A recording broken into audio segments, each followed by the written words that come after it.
मेरी सोसाइटी की औरतें, कहानी का अगला भाग। पिछली कहानी में आपने सुना था कि राहुल सबाना को सोसाइटी के मर्द के साथ पत्ते खेलते छोड़कर सोसाइटी की औरतों से मिलने अंदर चला जाता है। जब राहुल मिलकर बाहर आता है तब सबाना जीत चुकी होती है। अब आगे। सबाना भारी दिल से पैसे बीच में फेंकते हुए शो मांग लिया। नोट: ये कहानी किसी भी तरह की गैम्बलिंग को प्रमोट नहीं कर रही है। ये कहानी मनोरंजन को उद्देश्य से बनाया गया है। गुप्ता जी के चेहरे पर हंसी आ गई।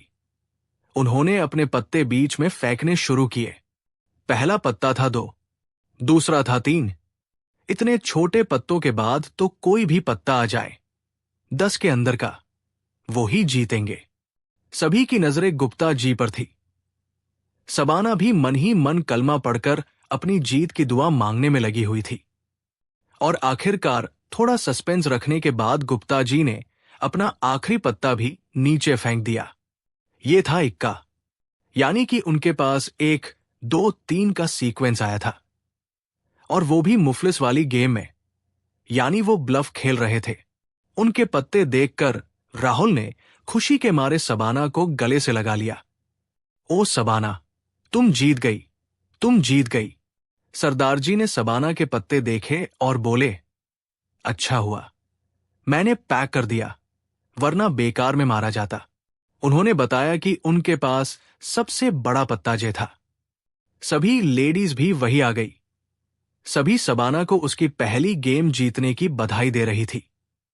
पर सबाना का सारा ध्यान शशांक के ऊपर था, जो बड़ी रहस्यमयी मुस्कान के साथ अपने पेट के सीप लगा रहा था। अब कल की गेम की डिस्कशन होने लगी। डिंपल ने खाना लगा दिया था। सभी खाना खाते हुए अगले दिन की गेम के बारे में बातें करने लगे, जो कपूर साहब के घर पर थी। सबाना के मन में काफी देर से जो सवाल था, उसके लिए वो वापस टेबल पर गई और शशांक के पत्ते पलट कर देखे, और उन्हें देखकर वो चकित रह गई। वो सच में उससे छोटे थे। सबसे बड़ा पत्ता उनके पास 8 आया था, यानी वो चाहते तो आगे खेलकर जीत सकते थे। सिर्फ सबाना को जिताने के लिए उन्होंने पैक कर दिया। वो मन ही मन उन्हें फिर से थैंक्स बोलने लगी। फिर उसके मन में आया कि अब तो उन्हें उनके तरीके से ही थैंक्स बोलेगी, जैसा उन्होंने बोला था। पर क्या राहुल इसके लिए तैयार होगा? सबाना को इसके लिए काफी मेहनत करनी थी, लेकिन वो ये नहीं जानती थी कि शशांक ने उसका भी हल ढूंढ लिया है। उसने पहले से ही अपनी वाइफ सुमन को इस काम पर लगा दिया। इसलिए जब सभी लोग खाना खा रहे थे तो सुमन चुपचाप उठकर राहुल की तरफ गई, जो अपनी खाने की प्लेट में कुछ डाल रहा था। सुमन, सो मिस्टर डॉट राहुल, कैसा लगा? मजा आया ना एक ही दिन में अपनी सोसाइटी की 2 से 2 भाभियों से बात करने में? राहुल उसे इतने खुले तरीके से बोलता देखकर शर्मा सा गया। सुमन, मेरे साथ रहना है तो ये शर्माना तो छोड़ ही दो। मुझ जैसे बेबाक बनकर रहोगे तो फायदे में रहोगे। राहुल, कैसा फायदा? सुमन, अभी तो शुरुआत हुई है राहुल। अभी तो और भी भाभियां और लड़कियां हैं इस सोसाइटी की जो तुम में इंटरेस्ट रखती है। राहुल तो सोसाइटी की दूसरी भाभियों और कुंवारी लड़कियों के बारे में सोचकर ही खुश हो उठा। सुमन आगे बोली, अब काम की बात सुनो। आज रात को तुम अपनी वाइफ के साथ बालकनी में आना। राहुल, बालकनी में? वो क्यों? सुमन, तुम्हें कुछ दिखाना है। 11 बजे आ जाना, पता चल जाएगा। और वो उसके मन में जिज्ञासा जगाकर वापस चली गई। राहुल बेचारा मुंह खोले वही खड़ा होकर सोचता रह गया कि ऐसा क्या दिखाने को कह रही है सुमन भाभी। खैर, कुछ ही देर में सभी ने खाना खत्म किया और अपने अपने घर चल दिए। सबाना को भी पता था कि आज बालकनी में क्या होने वाला है, लेकिन वो राहुल को समझाने के लिए परेशान हुए जा रही थी। वो ये नहीं जानती थी कि वो काम सुमन ने पहले ही कर दिया है। राहुल बेड पर बैठकर उसे शीशे के सामने क्रीम लगाते हुए देखने लगा। 11 भी बज चुके थे। सुमन भाभी ने उसे बालकनी में बुलाया था। राहुल तो दुविधा में पड़ गया। वो सोच ही रहा था कि बालकनी में जाने का क्या बहाना बनाए कि तभी सबाना बोल पड़ी, राहुल, चलो ना, बाहर चलते हैं। बालकनी में काफी अच्छी हवा चल रही है। राहुल तो एकदम खुशी से उछल पड़ा। जो बात वो करने से हिचकिचा रहा था, वो सबाना ने खुद ही कर दी। वो तुरंत खड़ा हो गया और सबाना के साथ बाहर निकल आया।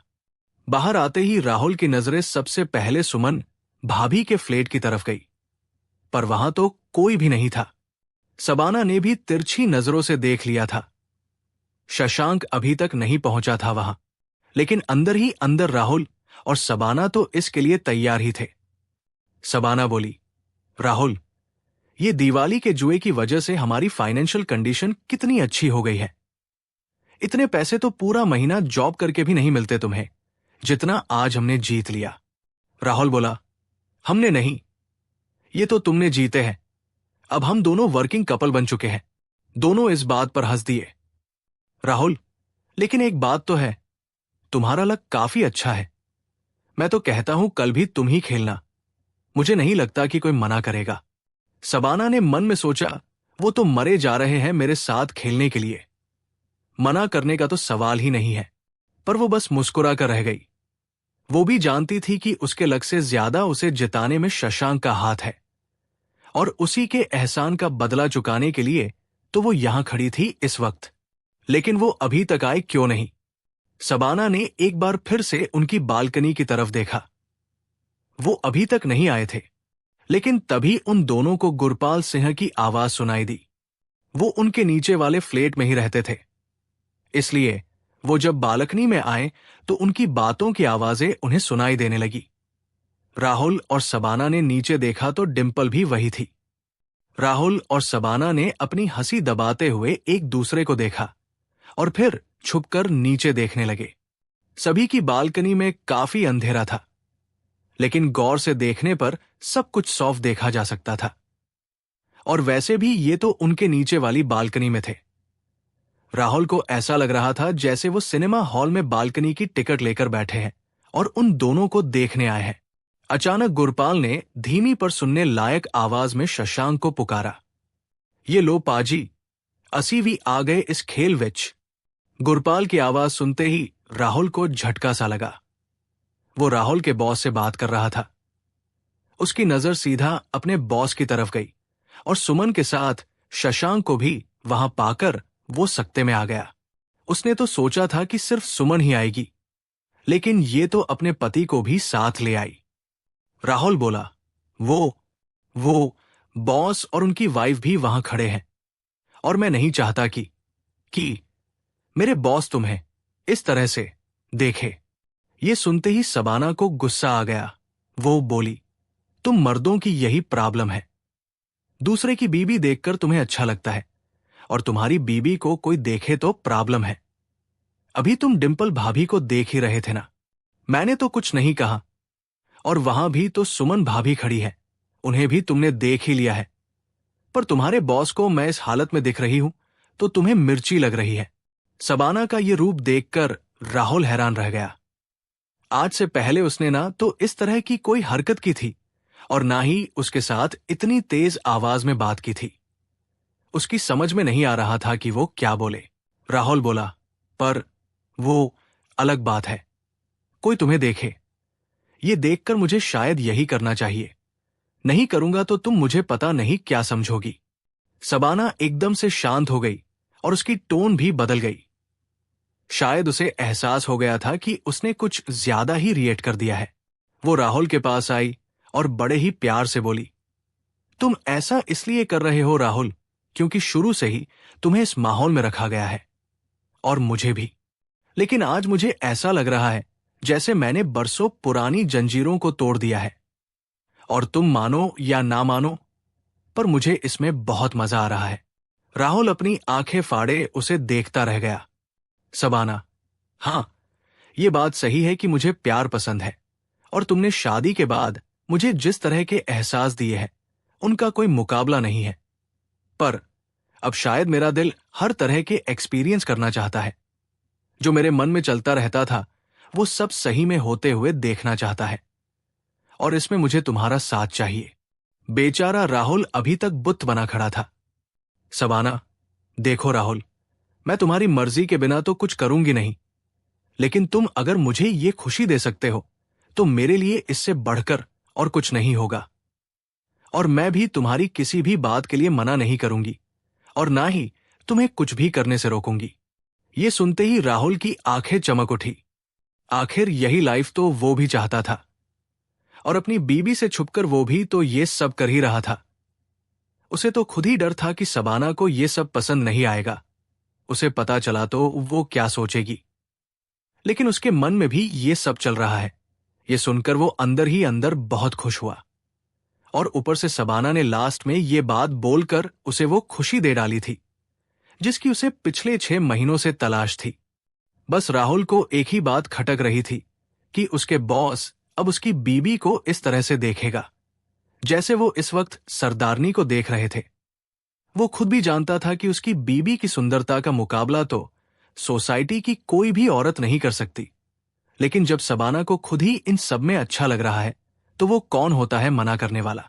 उसने शबाना से मुस्कुरा कर बोला, अगर तुम्हें इन सब में खुशी मिलती है तो मुझे भी कोई प्रॉब्लम नहीं है। राहुल का इतना कहना था कि खुशी के मारे शबाना उछलकर उसके गले लग गई। दूर अपनी बालकनी में खड़े शशांक और सुमन उनकी इतनी देर से हो रही बहस को देखकर परेशान हो रहे थे कि कहीं उनका प्लान बिगड़ तो नहीं गया। लेकिन फिर इस मिलन को देखकर वो समझ गए कि शबाना ने सब संभाल लिया है। शशांक ने देखा कि अब राहुल उनकी ही तरफ देखकर मुस्कुरा भी रहा है, मतलब सॉफ्ट था। उसे अब कोई दिक्कत नहीं थी। शशांक ने अपना अंगूठा ऊपर करके उसे ऑल द बेस्ट कहा। थोड़ी देर बाद शशांक ने गुरपाल और डिंपल को भी अपने घर बुला लिया। दोनों ने कुछ देर तक खुसर फुसर की और फिर वो दोनों भी शशांक और सुमन के घर की तरफ चल दिए। आज राहुल और गुरपाल ने अपनी लाइफ का ऐसा डिसीजन लिया था जिसके बाद उनकी लाइफ हमेशा के लिए बदलने वाली थी। पूरी कॉलोनी में सन्नाटा था, इसलिए ऐसे कपड़ों में उन्हें बाहर निकलते हुए डर भी नहीं लगा। वो ऐसे भी चले जाते तो कोई देखने वाला नहीं था उन्हें। सबसे पहले शबाना और राहुल वहां पहुंचे। दरवाजा सुमन ने खोला। वो दोनों अंदर आ गए। अंदर आते हुए राहुल ने कुछ हरकत किया जिसे महसूस करके सुमन भी मुस्कुरा दी। शबाना ने भी अपने पति की ये हरकत कनखियों से देख ली थी, पर वो कुछ बोली नहीं, और ना जाने एकदम से उसके दिमाग में ये बात आ गई कि हो ना हो, सुमन भाभी उसके पति से पहले भी मिल चुकी है। दोनों अंदर आकर बैठ गए और अगले ही पल गुरपाल और डिंपल भी वहां पहुंच गए। सभी ड्राइंग रूम के सोफे पर बैठ गए। राहुल और गुरपाल अपनी अपनी वाइफ को लेकर थोड़ा चिंतित से हो रहे थे, और उनकी ये परेशानी शशांक ने उनके चेहरे पर पढ़ ली। शशांक, देखो दोस्तों, आजकल की लाइफ में ये सब चलता है। मुझे तो अपनी वाइफ के किसी भी अफेयर से कोई प्रॉब्लम नहीं है, और यही छूट उसने भी मुझे दे रखी है। और अभी कुछ देर पहले जो हम सब बालकनी में बातें कर रहे थे, उसके बाद मुझे लगा कि शायद तुम लोगों के विचार भी हमसे मिलते हैं, इसलिए तुम्हें यहां बुला लिया। इतनी देर में सुमन सबके लिए ड्रिंक्स ले आई। ये वोडका के शॉट्स थे। सभी ने छोटे छोटे ग्लास उठाए और एक साथ चीयर्स बोलकर बॉटम अप कर दिया, और नमक चाटकर हाथ में पकड़ा नींबू चूस डाला। और उस शॉट ने एकदम से सभी के दिमाग से वो तनाव दूर फेंक दिया, और सभी हल्के मूड में आ गए।